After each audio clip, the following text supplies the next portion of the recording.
Sahabatku, tahukah Anda siapa orang pertama yang menginjakkan kaki di gunung tertinggi di dunia, di Mount Everest, di pegunungan Himalaya sana? Let's check it out.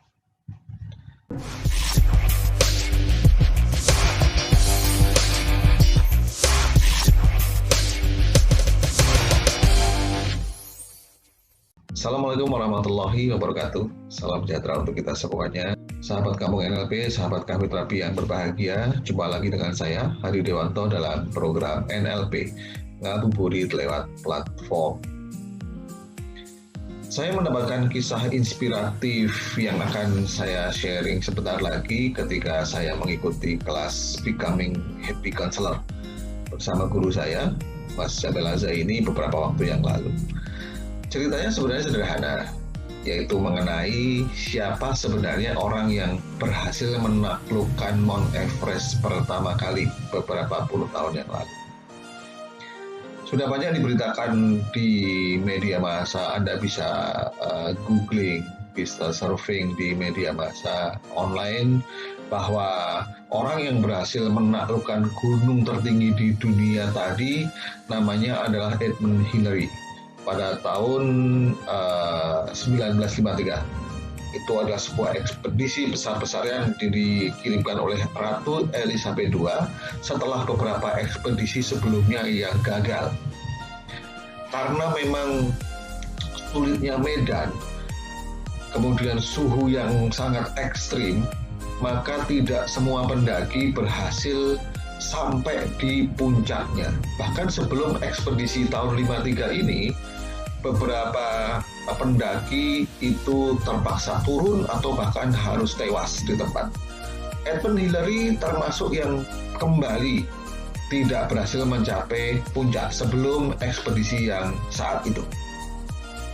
Nah, dalam ekspedisi tahun 53 itu akhirnya Edmund Hillary berhasil. Itulah kenapa akhirnya dia mendapatkan gelar kehormatan kebangsawanan Sir dari kerajaan Inggris. Nah, maka sampai sekarang dia dikenal sebagai orang yang pertama kali berhasil menginjakkan kakinya di Mount Everest. Peristiwa keberhasilan Sir Edmund Hillary ini kemudian menjadi inspirasi dan penyemangat bagi ratusan pendaki gunung lainnya.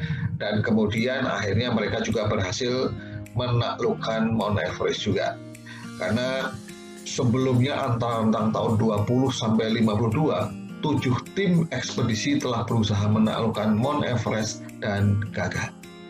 Satu hal yang sering dilupakan oleh orang adalah bahwa setiap kali orang mendaki Mount Everest selalu didampingi oleh seorang pemandu. Biasanya itu orang Nepal asli. Mereka disebut sebagai Sherpa. Nah, Sherpa yang saat itu mendampingi Sir Edmund Hillary namanya Tenzing Norgay. Maka kemudian pada ekspedisi itu ketika turun, sudah tersiar kabar kemana-mana di bawah di lereng bukit, Sir Edmund Hillary dan Tenzing Norgay sudah ditunggu oleh puluhan wartawan. Sampai di bawah, kebanyakan wartawan langsung merhubung Edmund Hillary untuk menanyakan tipsnya, untuk menanyakan keberhasilannya ini bagaimana caranya, untuk menanyakan suka dukanya. Tentunya Edmund Hillary dengan bangga dia menceritakan keberhasilannya. Tapi ada satu wartawan yang dia penasaran. Edmund Hillary kan dipandu oleh Sherpa yang namanya Tenzing Norgay tadi. Yang namanya Sherpa, pemandu harus selalu berjalan di depan karena dia menunjuk jalan. Logikanya, kalau ada Sherpa di depannya, maka yang pertama kali menjadi orang yang menginjakkan kakinya di puncak Gunung Himalaya bukan Edmund Hillary dong, harusnya Tenzing Norgay. Maka kemudian dia mewawancarai Tenzing Norgay, satu-satunya wartawan yang mewawancarai Tenzing Norgay. Berikut petikan wawancaranya. Pak Norgay, betulkah Anda Sherpanya Edmund Hillary? Betul. Sebagai Sherpa, Anda punya kewajiban memandu dan mencarikan jalan yang paling aman untuk Edmund Hillary. Betul juga. Nah, berarti Anda selalu berjalan di depan Edmund Hillary. Itu juga betul. Kalau begitu, orang yang pertama kali menginjakkan kaki di Mount Everest Anda dong, bukan Edmund Hillary. Itu tidak betul. Bagaimana bisa? Anda kan selalu di depan. Betul. Jadi Pak wartawan yang baik, sebagai Sherpa yang bertanggung jawab, saya selalu menunjukkan jalan, kata Tenzing Norgay. Saya selalu berada di depan. Namun, begitu tinggal satu langkah mencapai ke puncak Everest, saya bergeser ke kanan dan saya persilahkan Edmund Hillary untuk melangkahkan kaki menjadi orang pertama yang menginjakkan kakinya di Everest. Tentu saja wartawan tadi terkejut, surprise, kagum. Mungkin juga Anda. Are you crazy? Kenapa Anda lakukan itu, Tenzing Norgay? Kalau Anda yang pertama kali menginjakkan kaki, kan Anda yang akan terkenal, bukan Sir Edmund Hillary. Anda yang akan mendapatkan gelar Sir dari Ratu Elizabeth II. Itu tidak saya lakukan. Iya, kenapa? Sederhana. Karena menjadi orang pertama yang menginjakkan kaki di Mount Everest itu mimpinya Edmund Hillary, bukan mimpi saya. Saya adalah Sherpa, tugas saya memandu.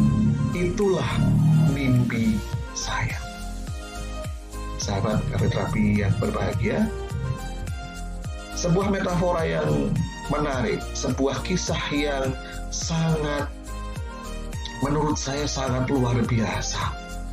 Sahabat Kampung NLP, sahabat Cafe Terapi yang berbahagia, akhir kisah ini betul-betul menghunjam nurani terdalam saya yang sudah bertahun-tahun menjadi terapis dan public speaker.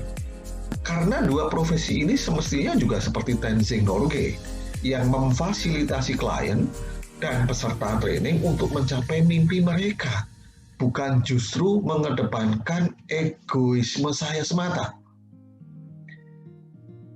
Itulah kenapa di dalam kelas-kelas hipnosis dan NLP saya senantiasa berpesan, dan sekarang saya juga berpesan kepada Anda yang memang menjadi seorang terapis. Jadi ketika nanti Anda sudah ketemu dengan klien, sebelum akhirnya klien tadi bersedia kita terapi, tanyakan 3 pertanyaan basic ini. Yang pertama, tanya apakah klien itu mau dibantu. Kalau dia mau, baru kita bisa bergerak. Karena kita adalah Tenzing Norgay, bukan pemaksa. Yang kedua, tunjukkan jalan klien tadi dengan mengajarkan cara membuat goal yang baik dan benar atau well-formed outcome. Yang ketiga, kita juga mesti membuat well-formed outcome kita sendiri, goal kita sendiri yang memfasilitasi klien tadi, bukan demi keuntungan kita semata. Kenapa? WFO atau goal yang kita buat mesti mendukung WFO klien? Bukankah kita bisa membuat WFO yang lebih menguntungkan kita? Ya, karena pada dasarnya sebagai seorang terapis, public speaker, coach, atau konselor, kita adalah Sherpa untuk klien-klien kita. Pertanyaan saya, siapkah Anda? Siapkah kita menjadi Tenzing Norgay selanjutnya? Silahkan Anda jawab di dalam hati Anda. Demikian pertemuan kali ini, sampai jumpa pada pertemuan selanjutnya. Assalamualaikum warahmatullahi wabarakatuh. Salam sejahtera untuk kita semuanya dan tetap semangat.